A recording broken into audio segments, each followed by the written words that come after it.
असा निष्कर्ष काढणं अतिशय चुकीचं आहे। त्यांचं जे वक्तव्य पूर्णपणे राजकीय आहे।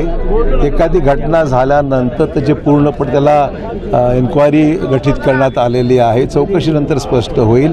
परंतु कोणी व्यक्ती एका समाजाचा आहे म्हणून त्याची हत्या मुद्दामून केली गेली असा निष्कर्ष चौकशीच्या आधीच काढणं हे उचित नाही आहे। त्यांचा दौरा टोटली राजकीय होता आणि त्या राजकीय दौऱ्यामधून राजकारण करण्याचाच उद्देशाने हे स्टेटमेंट आहे। त्या सत्यता अजिबात नाही। या घटनेला कुठल्याही जातीचं स्वरूप न देता चौकशी अंती जे स्पष्ट होईल त्यातूनच निष्कर्ष काढता येईल।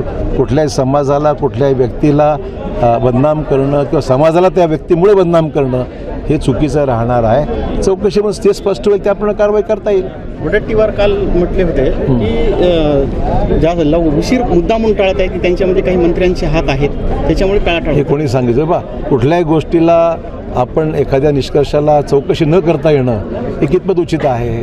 पोलिसांचं काय काम आहे? मग राजकीय पुढाऱ्याने जर निर्णय घेऊन ठरवलं की हा दोषी आणि तो दोषी आहे तर मग पोलीस कशाला आहे? आमचं म्हणणं पोलिसांनी चौकशी करून निष्पक्ष काम करावं।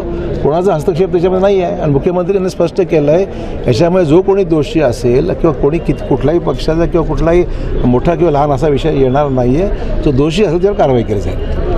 मला वाटतं जनतेने त्यांची लायकी काय हे जे बोलले असतील तर मला म्हणणं आहे। नाना काय बोलले मला माहीत आहे, तुम्ही सांगताय हे म्हणून मी त्याला उत्तर देतो आहे।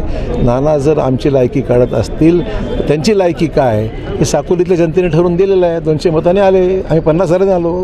हा फरक आहेच ना। एबीपी माझा, उघडा डोळे बघा नीट।